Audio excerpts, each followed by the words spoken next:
Merhaba arkadaşlar. Bugün sizlere en iyi 60 Türk filmini tanıtacağım. Çok uzun sürmemesi için çoğu filmi tek cümleye sığdırdım. Bu listeye Kemal Sunal'ın bir filmini eklemedim.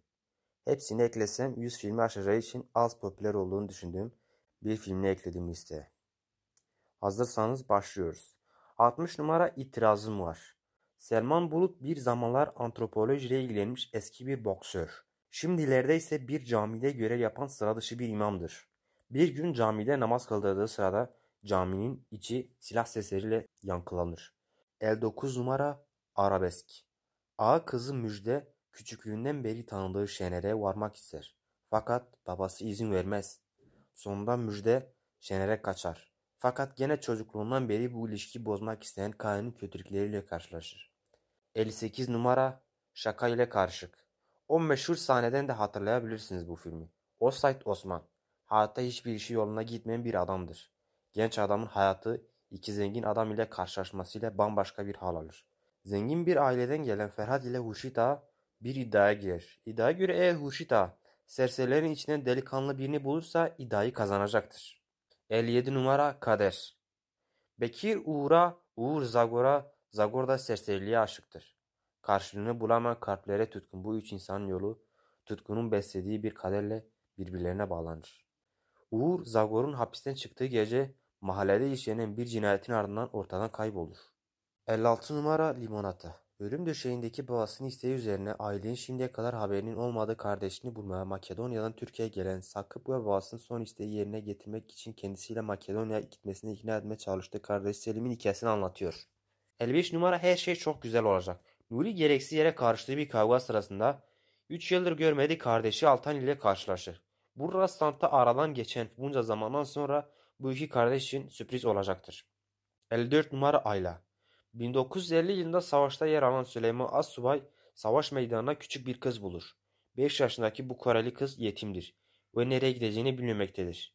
Assubay bu kızı yanına alır ve Ayla ismini verir. Birliğin neşesi haline gelen Ayla ile Assubay kısa sürede baba kız gibi olurlar. 55 numara Vavien. Cemal eşi ve çocuğuyla mutsuz bir hayat sürmektedir. Tek eğlencesi abisiyle beraber gittiği bar ve pavyonlardır.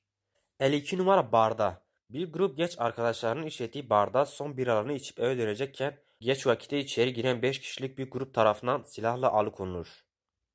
Elleri, ayakları, ağızları bağlanan gençler sabaha kadar dayak, işkence ve tecavüze maruz kalırlar. Kendilerini alıkoyan grubun görünürde hiçbir amacı yoktur. 51 numara Banker Bilo. Türk sinemasının klasiklerinden biri olan Banker Bilo bir dönemin en büyük hareketi olan Almanya'ya göç dalgasını işliyor. Almanya'ya işçi olarak gitmenin hayallerini kuran Bilo ve onun gibi köylü gençler köylülere para göz maho tarafından toplanan paralarla hayallerindeki ülkeye gidebileceklerini zannederler. 50 numara 3 maymun. İsmail ailenin namusunu temizlemek amacıyla Servet'i öldürünce Eyüp onun hapse girmesini önlemek için daha önce patron kendisine yaptığı teklifi kimsesiz gariban bir gence yapacaktır. Aile ve karakterler yaşanan olaylar karşısında 3 maymunu oynar. Hiçbir şey olmamış gibi yaşarlar. 49 numara Ölümlü Dünya. Uluslararası bir kiralık suç çetesinin Türkiye'deki işlerini halleden bir ailenin aynı suç çetesiyle ters düşmesiyle birlikte onlardan kaçarken yaşanan komik ve aksiyon dolu olayları konu alan Türk yapımı komedi filmi. 58 numara Arok. Komutan Logar Arif'i bir zaman makinesiyle 1 milyon yıl geriye taş devrine yaşanır. Burada Arif kendine olan sonsuz güveni sayesinde halkın arasına karışır. Elbette mağara adamları için bu karşılaşmanın etkisi büyük olur ve yaşamlarına açık büfe, fıskiye gibi yeniliklerle medeniyetle biraz erken tanışırlar. 47 numara 7. Koğuştaki Mucize. 7 yaşındaki kızıyla aynı zeka yaşına sahip bir babanın adalet arayışını konu ediyor. 1983 yılında bir Ege kasabasında küçük bir kız ölür. Ölen küçük kız sıkı yönetim komutanının kızıdır ve onun ölümünün sorumlusu olarak babaannesiyle yaşayan ve 7 yaşındaki bir kızı olan Memo görülür. 46 numara Neşeli Gönler. Anlamsız bir tartışma sonucu dağılan bir ailenin yıllar sonra yeniden bir araya gelmesini anlatır. Turşuculuk yapan Saadet ve Kazım turşu yapma konusunda tartışır ve boşanırlar. Çocuklardan üçü babada, üçü de annede kalır. İkiye ayrılan kardeşler yıllarca birbirlerini tanımadan büyürler. 45 numara Şekerpare. İstanbul'un Galata çevresinde bütün esnafları haraca bağlamış rüşvetçi bir komiser olan Ziver Bey'in kurduğu yozlaşmış düzeni konu alır. Galata'da hiç sevilmemesine rağmen kendisine karşı bir şey yapılamaz Ziver'in, esnafın ve halkın başına açtığı dertleri konu alır. 44 numara Ah Güzel İstanbul. Soylu ve varlıklı bir İstanbul ailesinden gelmekte olan fakat yıllara ayak uyduramamış Haşmet babasından kalan yalıyı satmış, bahçesindeki gecekonduda satmaya kıyamadığı piyanosuyla birlikte yaşamaktadır. Geçinebilmek için tek yaptığı şey sokak fotoğrafçılığıdır. 43 numara Selamsız Bandosu. Tavşanlı'daki kömür işletmelerinin bando üyelerinden meydana getirilir. 12 Eylül'ün izlerinin taze, Kenan Evren'in hala Cumhurbaşkanı olduğu bir dönemde çekilen film, yöneticilerin halka yaklaşımına yönelik vurucu bir eleştiri. 42 numara Çiçek Abbas. Çiçek Abbas, Şakir adında bir minibüs şoförünün yanında muavindir. Şakir çapkın, bencilin tekidir. Abbas ise tam tersine saf biridir. Tek hali minibüsçü olmak ve aşık olduğu ve patron da evlenmek istediği kızla evlenmektir. 41 numara Ahlat Ağacı. Ahlat Ağacı doğduğu kasabaya dönüp yazdığı kitabı bastıracak parayı toplamaya çalışan fakat babasının borçlarıyla karşılaşan bir gencin hikayesini konu edinmektedir. Sinan üniversiteyi yeni bitirmiş, gelecek vaat eden bir yazardır. 40 numara Kabadayı. Filmde Şener Şen nesli tükenen bir kabadayıyı canlandırıyor. Ali Osman yani Şener Şen yıllar sonra varlığından haberdar olduğu oğlu Murat'ı yani İsmail Hacıoğlu'nu ve onun kokain bağımlısı sevgilisi Karaca'nın yani Aslı Tandoğan'ın peşinde olan Devran'dan yani Kenan İmirzalıoğlu'ndan korumaya çalışır. 39 numara Bereketli Topraklar Üzerine. Bereketli Topraklar Üzerinde Orhan Kemal'in yazdığı 1954 tarihli romandır. Romanda para kazanmak umuduyla köyden ayrılıp şehre göç eden iflahsızın Yusuf, Köse Hasan ve Pehlivan adlı 3 arkadaşın başından geçenleri anlatır. 38 numara Mucize. 1960 yılında Mahir isimli öğretmenin İzmir'den Doğu illerinden birine tayini ve sonrasında yaşadıklarını anlatsa da asıl işlerini konu engelli insanlara, engelli adayları insanların nasıl baktığı ve davrandığı ile ilgili. 37 numara Bana Masal Anlatma. Delikanlı, kalbi iyilikle dolu, kızlar konusunda şeytan bacağını kıramamış, çekingen doğumlu şoförü Rıza, doğup büyüdüğü mahallede esnafı ve mahallenin gözbebeği olan bir gençtir. Bir gün Rıza bildiği her şeyi unutup ezber bozduran Ayperi hayatına girer. 36 numara Tatar Ramazan. 1942 savaş yıllarında bir tarla sorunu nedeniyle adam öldürüp hapse giren Tatar Ramazan yani Kadir İnanır cezasını tamamladıktan sonra tahliye edilir. Ne var ki dışarıda yaşam Ramazan'ı iyice çileden çıkarır. Vuruşmalar, adam öldürmeler ve tekrar hapishane yaşamı başlar. 35 numara Devrim Arabaları. Hikaye bu aracı üretme görevini üstlenmiş 23 mühendisin kariyerlerini ve aile hayatlarını riske atarak girdikleri bu üretim macerasında zamanla, yoklukla, politikayla karşılarına çıkan sayısız engelle mücadelelerini anlatır. Aslında anlatılan bir inanç ve azim öyküsüdür. 34 numara Av Mevsimi. Hayatını eşine adayan, onun hastalığıyla boğuşan Ferman, yaşadığı eşi Asiye ile tutkuyla bağlı İdris, yeni mezun ve bu dünyaya yabancı Hasan karakterinin başından geçenleri anlatılmaktadır. Çözmeye çalıştıkları cinayet bu 3 polisin hayatını değiştirecektir. 36 numara Takva. Mütevazi ve içe dönük bir kişi olan Muharrem, gece gündüz ibadet ederek cinsellikten uzak, en sert İslami akideleri sıkı sıkıya bağlı bir yaşam sürmektedir. Muharrem'in koyu dindarlığı, varlıklı ve güçlü bir tarikat şeyhinin dikkatini çeker. 32 numara Maden. Bir maden ocağında bir devrimci ve işçilerle olan hikayesini anlatmakta. Cüneyt Arkın maden ocağındaki sahip oldukları kötü koşullarla daha fazla çalışmak istemediklerini bütün işçilere anlatmaya çalışan bir devrimcidir. 31 numara adı Vasfiye. Vasfiye civardaki tüm erkeklerin hayallerini kurup peşinden koştuğu son derece çekici güzeller güzeli bir kadındır. İzmir'de bir pavyonda şarkıcılık yapan Vasfiye'nin başından geçenler ve kadın hayat hikayesi onu tanıyan birbirine farklı 4 erkeğin gözünden ve dilinden anlatılır. 30 numara bizim için şampiyon. Efsane yarış atı Bolt Pilot ve yaşayan efsane Halis Karataş'ın birbirlerine alışmaları ve Gazi koşusu dahil birçok yarışı açık ara kazanmaları konu edilmiştir. Ayrıca atın sahibesi Begüm Atman'ın dramatik hayatı ve Halis Karataş ile olan aşkı filmi sürükleyici konularından. 29 numara Sarmaşık. Bir armatörün iflas edip ortadan kaybolmasının ardından deniz hukuku gereği gemide kalmak zorunda olan ve hiçbir yere gidemeyen 5 gemici ile bir kaptan arasındaki hiyerarşik mücadeleyi anlatmaktadır. 28 numara Gemide.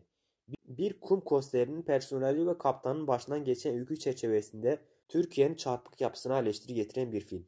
37 numara Mutluluk. Tanınmış bir sosyoloji profesörü olan İrfan Kurudal, yaşadığı derin kimlik bunalımlarının etkisiyle İstanbul'daki hayatını geride bırakıp yelkenli teknesiyle denize açılır.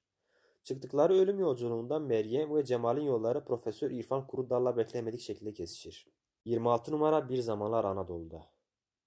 Nuri Bilge Ceylan'ın senaryosunu yazdığı ve yönettiği 2011 yapımı Türk dram filmi. Başrollerini Muhammed Uzner, Yılmaz Erdoğan ve Taner Bilser'in paylaştığı film, bir doktor ile cinayet soruşturması yürüten bir savcının 12 saatlik gerilimli hikayesini konu almaktadır. 25 numara Kurak Günler. Bir süredir kuraklık sorunuyla boğuşan Yanıklar kasabasına yeni atanan genç savcı Emre'nin, belediye başkanı Selim, yerel gazeteci Murat ve kasabanın eşrafıyla yaşadığı çekişmeleri konu alıyor. 24 numara Yeraltı. Nefret ettiği eski arkadaşlarının akşam yemeğine kendisini zorla davet ettiren Muharrem'in bu yemek ile başlayan didişmeleri, ego gösterileri sonucu eski defterlerin açılması ile utanç dolu hesaplaşmalarla karşı karşıya kalmasını konu alan Yeraltı, bireyin varoluşsal sorunlarını irdeleyen bir film. 27 numara Vizontele. 1974 yılının başlarında Hakkari'ye televizyon gelmesini anlatmaktadır. Burası her şeyin haberinin en son ulaştığı yerlerden birisidir. Ve bunu duyan ahali televizyonun yani Vizontele'nin nasıl bir şey olduğunu çok merak eder. TRT tarafından oraya sürgün gönderilen memurlar alıcı kurmadan geri dönerler. 22 numara Umut. Atının araba çarpması sonucu ölmesi ve geçimini bu ata bağlamış olan meçhul bir definenin peşinden koşan faytocunun öyküsünü anlatmaktadır. Türk sinemasının ilk gerçekçi filmi olan Umut, ülkede o tarihe kadar çekilen en iyi film olarak kabul edilir. 21 numara Sen Aydınlatırsın Geceyi. Karakterlerinin tamamının süper güçlerinin olduğu bir çeşit aşk hikayesini anlatmaktadır. Esas karakter Cemal, Akhisar'da babasıyla aynı evde yaşayan ve aynı berber dükkanında çalışan genç bir adamdır. Herkesin birbirini tanıdığı bu kasabada gayet sıradan gibi görünen insanların bazı olağanüstü güçleri vardır. 20 numara Gönül Yarası. Bütün hayatın Anadolu'nun ücra köşelerinde eğitime öğrencilere adanan Nazım ve dünyanın hikayesini anlatır. Nazım öğrencileri uğruna akarsu ve çocuklarından bile vazgeçmiş bir öğretmendir. Dünya ise psikopat, kocasından kaçıp kızıyla birlikte İstanbul'a yerleşen bir pavyon türkücüsüdür. 19 numara Dedemin İnsanları. Çağan Irmak'ın kendi çocukluğunu konu aldığı filmde mübadele sonucu Girit adasından Türkiye'nin İzmir şehrine göç eden dedesiyle geçirdiği son yaz mevsimini anlatır. Filmde 12 Eylül 1980 ihtilalinden sonra yaşanan olaylara dayanamayıp intihara sürüklenen dedesinin hüzün verici hikayesine yer vermiştir. 18 numara Güneşi Gördüm. Mayınların arasında doğuda bir Kürt sınır köyü. 25 yıldır iki tarafın arasında kalan çaresiz insanlar. Zorunlu göç uygulaması nedeniyle doğup büyüdükleri topraklardan, köylerinden ayrılmak zorunda kalan altın aileleri köklerinden koparak bir bilinmeze doğru yola çıkarlar. 17 numara Canım Kardeşim. Küçük kahraman ağabeyi ve ağabeyinin sadık arkadaşı Halit'le birlikte yoksul ama neşeli bir hayat sürmektedir. İlerleyen zamanlarda evde gezi çıkan bir yangın sonrası babaları dumandan zehirlenir ve hayatını kaybeder. Kahraman abisi Murat'a kalır. Ölümcül hastalığa yakalanan küçük kahramanın tek bir isteği vardır. 16 numara Asiye Nasıl Kurtulur. Vasıf Öngören'in oyundan uyarlanan film, Asiye'nin Fuhuşla Mücadele Dernekleri Genel Başkanı Seni Gümüş'e yazdığı ve kendisi kurtarması için yardım istediği bir mektupla başlar. Ahlakçı bir karakter olan Seni'ye çeşitli önyargılarla Asiye'nin çalıştığı genel eve gittikten sonra kendisini garip bir müzikal gösterisinin içerisinde bulur. 15 numara Sevmek Zamanı. 1965 yapımı siyah beyaz Metin Erksan filmi. Filmin teması surete aşık olmadır. Boyamaya girdiği bir evin duvarında asılı kadın resmine aşık olan boyacı Halil'in ve resmin sahibi Meral'in öyküsünü anlatır. 14 numara Masumiyet. Basmane'deki izbe bir pansiyonda hayatları kesişen, güçlü bir seks içisi olan Uğur, ona saplantılı bir adam olan Bekir, annesinin hamileyken yediği dayaktan dolayı sağır ve dilsiz doğan Çilem, bu hapisten yeni çıkmış amasız biri olan Yusuf etrafına gelişen sıradan olayları konu almaktadır. 15 numara Gora. Türkiye'nin turistik kentlerinden biri olan Antalya'da bir hal satıcısı olan Arif, UFO'larla ilgili aldatmacalarından uydurduğu halları ve sahte fotoğrafları satmaya çalışarak yaşamını sürdürmektedir. Tesadüfen diğer dünyalarla birlikte uzaylılar tarafından kaçırılır. 12 numara Selvi Boylum Alyazman. Köylü kızı Asya ile kamyon şoförü İlyas'ın dağlarda başlayıp daha sonrasında kısa bir süre mutlu bir evliliğe dönüşen aşkını anlatmaktadır. 11 numara Uçurtmayı Vurmasınlar. 12 Eylül olaylarında düşünce suçundan gözaltına alınan Ferdi Çekoğlu'nun yaşamının bir kesitini anlatıyor. 4 yılın Ankara'daki Ulucanlar cezaevinde geçirdiği Feride Çekoğlu, kitabında hapishane günlerinde tanıştığı Barış adındaki bir çocuğun gözünden hapishane ortamını anlatıyor.